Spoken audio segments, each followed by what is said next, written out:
60 वर्ष के हो गए हैं, देश के मुख्य निर्वाचन आयुक्त बन गए हैं।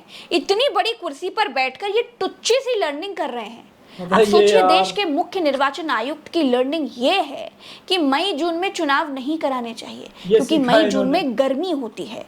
इस चुनाव से इन्होंने ये सीखा है कि मई जून में गर्मी होती है। आप सबको पता ही है कि हमारे इलेक्शन कमीशन ने मतलब ये भी हाल ही में प्रेस कॉन्फ्रेंस की है, मतलब पूरे इलेक्शंस भर अब ये सामने नजर नहीं है, लेकिन अभी ये लास्ट में एक दिन पहले, रिजल्ट के जस्ट एक दिन पहले आके प्रेस कॉन्फ्रेंस करते हैं। मैंने अभी लास्ट में एक वीडियो बनाई थी कि किस तरीके से वो अपनी मतलब नाकामियों को छिपाने की कोशिश करते हैं। तो hello, welcome back to my YouTube channel. मैं हूं शमशेर। आई होप कि सब लोग ठीक ठाक होंगे, अच्छे से होंगे। तो आज की जो रिएक्शन वीडियो वो प्रज्ञा के पन्ने पे है। उन्होंने मतलब बताया किस तरीके से इलेक्शन कमीशन अपनी नाकामियों को छिपाने की कोशिश कर रहा है।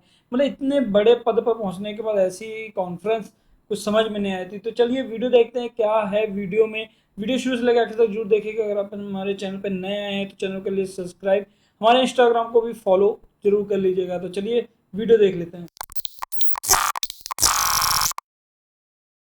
नमस्कार दोस्तों, 4 तारीख के चुनाव परिणामों के लिए कांग्रेस का कॉन्फिडेंस बहुत हाई है। ये देखिए, दिल्ली का कांग्रेस कार्यालय सजाया जा रहा है। मोदी एग्जिट पोल को देखने के बाद भी कांग्रेस पूरी तैयारी में है कि वो पूरा कॉन्फिडेंस उनके अंदर कि हम इस बार जीत रहे हैं। इसका ये कॉन्फिडेंस वाकई बधाई लायक है। इसका नाम एग्जिट पोल नहीं है, इसका नाम मोदी मीडिया पोल है। मोदी मीडिया पोल है, सही बात है। पोल है उनका। कितनी सीटें आ रही हैं आपके हिसाब से? सरकार बन रही है। सिद्धू मूसेवाला का सॉन्ग सुना आपने? 295। ये चुनाव कराने वाले बाबूजी लोग पूरे चुनाव गायब रहे। वोटिंग खत्म हो गई। जब चिड़िया चुग गई खेत तो चुनाव आयोग ने प्रेस कॉन्फ्रेंस की।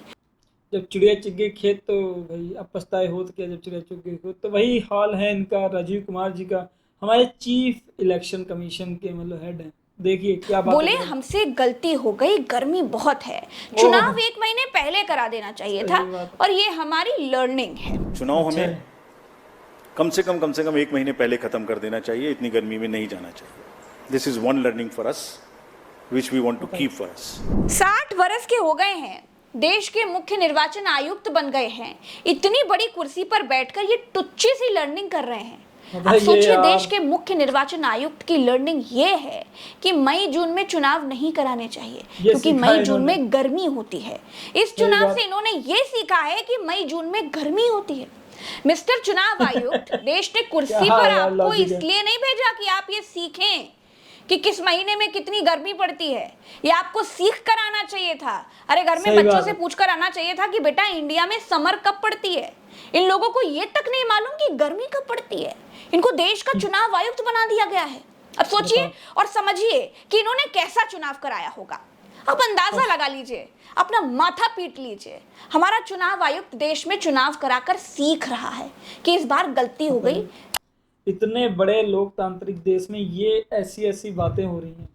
मतलब कि इतना बड़ा मतलब इलेक्शन कमीशन होने के बाद ऐसी एक छोटी सी बात, मतलब सिफारिश पर नौकरी पाए लोगों का यही हाल होता है।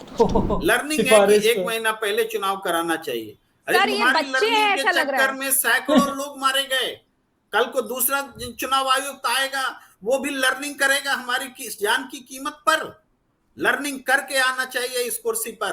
मतदाताओं की लाश पर लर्निंग करेंगे, चुनाव ड्यूटी करने वाले कर्मचारियों की लाश पर लर्निंग करेंगे। मुख्य चुनाव आयुक्त के खाली बैठने का अंदाजा आप इससे लगाइए कि 97 करोड़ मतदाताओं के देश में, दुनिया के सबसे बड़े लोकतांत्रिक देश में, केवल 64 करोड़ मतदाताओं ने वोट किया।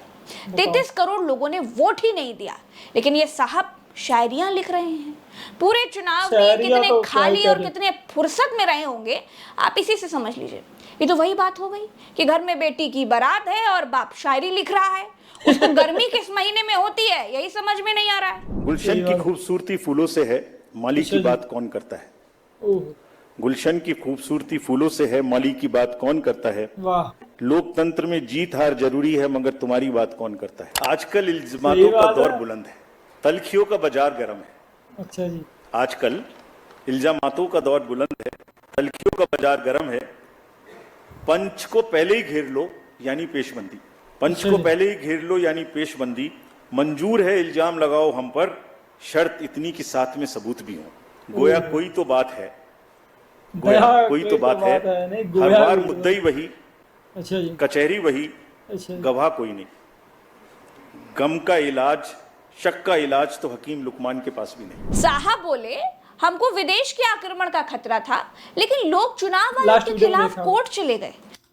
ये पूरी प्रेस कॉन्फ्रेंस की झलक 7 से 8 वीडियो की हमारी लास्ट वीडियो में है, आप देख सकते हैं यहाँ पे किस तरीके से चुनाव आयोग अपनी बेशर्मी का एक मतलब कि पूरा का पूरा चिट्ठा उसमें मेंशन है, आप देख सकते हैं। हमने ये तो सोचा ही नहीं था। अरे भैया ना जाए कोर्ट, सही क्या बात है यार, तानाशाही लागू हो जाए क्या? अरे किसी की शंका का समाधान करने के लिए, कोई प्रेस कॉन्फ्रेंस करने के लिए बीच में आए आप एक बार। इतना विशाल देश है, लोगों के मन में सवाल होते हैं, किसी सवाल का जवाब देने के लिए आप सामने आए, आपने किसी सवाल का जवाब देना सही समझा, जब नहीं समझा तो लोग कोर्ट चले गए। अब आप रोना रोने के लिए आ गए कि लोग कोर्ट चले गए, हमको बाहर से खतरा था लेकिन अंदर से हमला हो गया। मिस्टर चुनाव आयुक्त जी, इसे हमला नहीं कहते हैं, इसे लोकतांत्रिक प्रणाली कहते हैं। लेकिन आपको तो तब मालूम होगा ना जब आपको गर्मी के महीने के बारे में ज्ञान होगा। आप गर्मी के महीने के नाम याद कीजिए पहले। तो माहौल क्या बना? 1 करोड़ वोटर बना थे, तो ये कभी वोटर लिस्ट खराब है, कभी ईवीएम खराब है, कभी ये खराब है, कभी काउंटिंग में ARO की टेबल पे आदमी नहीं है, 150 DM से बात कर ली। What is this happening in the country? अच्छा जी, ये फेक नैरेटिव है जो चल रहा है, हम इसको समझने में पूरी तरीके से फेल किए, ये हम एडमिट करते हैं। चुनाव आयोग की प्रेस कॉन्फ्रेंस सुनकर ऐसा लगा जैसे चुनाव आयोग सत्ता पक्ष की तरफ से बोलने के लिए सामने आया हुआ था। ऐसा लगा जैसे चुनाव आयोग के लिए विपक्ष और देश की सारी सवालिया आवाजें दुश्मन हो गई हो। चुनाव आयोग को चाहिए था कि समय समय पर लोगों के सवालों का जवाब देता, लेकिन मोदी की तरफ चुनाव आयोग ने पूरे चुनाव एक तरफा कम्युनिकेशन रखा। इससे हुआ क्या कि अफवाहें भी समाज में घूमती रहीं। दोस्तों, ऐसी रद्दी प्रेस कॉन्फ्रेंस सुनकर पत्रकार डॉक्टर राकेश पाठक ने क्या कहा उसको भी सुनना चाहिए। ऐसा लगा कि CEC राजीव कुमार दीनदयाल मार्ग के किसी ऑफिस से टूल किट लेकर आए थे। उन्होंने कहा कि चुनाव आयोग ने इस बात का जवाब भी नहीं दिया कि सूरत में नोटा का विकल्प क्यों नहीं रखा गया, धार्मिक ध्रुवीकरण वाले बयानों पर क्या कार्रवाई की। चुनाव आयोग ने दावा किया कि सबके हेलीकॉप्टर्स की जांच हुई, तो क्या मोदी और शाह के हेलीकॉप्टर्स की हवाई जहाज की जांच हुई क्या? इसका जवाब नहीं दिया। पूरे चुनाव में मोदी, शाह सहित भाजपा कांग्रेस के घोषणा पत्र को लेकर फेक न्यूज फैलाती रही, उसको रोकने के लिए क्या किया? चुनाव में हेट स्पीच देने वालों पर आयोग ने क्या कार्रवाई की? आचार संहिता के उल्लंघन की जितनी शिकायतें मिली उसमें आयोग ने भेदभाव क्यों किया? आयोग ने माना कि चुनाव 1 महीने पहले खत्म हो जाना चाहिए था, तो भीषण गर्मी में चुनाव के दौरान जिनकी मृत्यु हो गई उनके लिए जिम्मेदार कौन होगा? इसका जवाब भी चुनाव आयोग को देना चाहिए था, लेकिन नहीं दिया। किसकी सरकार बन रही है? इंडिया बीजेपी गठबंधन, कांग्रेस इंडी गठबंधन की सरकार बन रही है। गठबंधन की कांग्रेस की सरकार। आप क्या कहेंगे? कांग्रेस की सरकार आपको क्या लग रहा है? इंडिया गठबंधन, बीजेपी भैया, बीजेपी, कांग्रेस की सरकार बन रही है। देखिए, एग्जिट पोल के नतीजे चाहे जो हो, लेकिन ये जनता का सर्वे या महासर्वे और राहुल गांधी सरकार बना रहे हैं, ये झूठे आंकड़े आए हैं सब। वही कांग्रेस देखिए किस तरीके से अगर एक ग्राउंड रिपोर्ट देखी जाए तो लोग किस तरीके से बोल रहे हैं कि कांग्रेस की सरकार बन रही है, लेकिन जिस तरीके से टीवी चैनल, चाटुकारिता पत्रकार जो हैं वो एग्जिट पोल को किस तरीके से तोड़ मड़ोड़ रहे हैं, मतलब कि जहाँ पे कांग्रेस की सरकार का एक डाटा है वहाँ पे बीजेपी को रख रहे हैं, और जहाँ पे बीजेपी का डाटा है वहाँ पे कांग्रेस वगैरह को दिखा रहे हैं। और उनका तो लेवल ही अलग है। लास्ट वीडियो में देखा होगा, 1 सीट पे वो 3 सीटें दिलवा रहे हैं। भाई पता नहीं कहाँ से 2 सीटें ले आए। आपको सब कांग्रेस आपको क्या लग रहा है? नहीं, मोदी की आ रही है। हाँ। अच्छा, इंडिया बीजेपी दोनों। इंडिया आपको? भैया हमें कुछ पता नहीं, इंडिया ही लग रहा है। चलिए आगे और लोग हैं। कांग्रेस आ जाए बस। कांग्रेस आ जाए। आपको क्या लग रहा है? अरे भैया ये कोई पूछने वाली बात है? हाँ। तो कल पता चलेगा इसमें। तो मिस्टर लर्नर चुनाव आयुक्त जी, आप ये सीखिए कि चुनाव के समय अफवाहें बड़ी ना होने पाए, इसके लिए जरूरी होता है समय पर उन अफवाहों को शांत कर दिया जाए, लेकिन आपने उनको फैलने दिया। सीखिए इसे, क्योंकि IAS की प्रिपरेशन में आपको सीखने को कमी मिला है ऐसा लगता है, या फिर आपकी चलती नहीं होगी, ये भी हो सकता है। तो दोस्तों, आज की ही रात अंतिम है, आज की ही रात भारी है।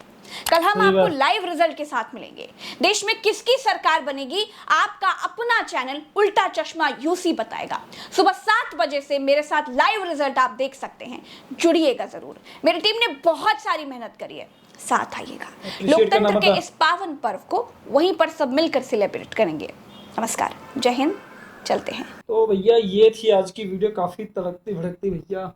आज की रात वाकई में काफ़ी मतलब एक बड़ी रात होने वाली है। मतलब जितने भी पॉलिटिशियन हैं, बीजेपी, एनडीए, मतलब सब, मतलब कि सब ऐसे आज रात समझ लो पूरा माहौल गर्मा गर्मी है, क्योंकि सब लोग अपनी चौकन्नी नज़र से ईवीएम को निगरानी में रखे हुए हैं। तो देखते हैं क्या होता है कल के रिजल्ट्स में। सुबह 7 बजे से प्रज्ञा के पन्ने में मतलब कि वो लाइव टेलीकास्ट करेंगे, तो हम भी कोशिश करेंगे कि कुछ कवरेज की जाए। लेकिन अगर वीडियोस बढ़िया लगे या आपको कुछ भी ऐसी इन्फॉर्मेशन मिलती है तो चैनल को सब्सक्राइब जरूर कीजिए, हमारे इंस्टाग्राम को फॉलो जरूर कर लीजिएगा। तो मिलते हैं नेक्स्ट वीडियो में एक और अच्छे रिएक्शन वीडियो के साथ। तब तक टेक केयर, बाय बाय।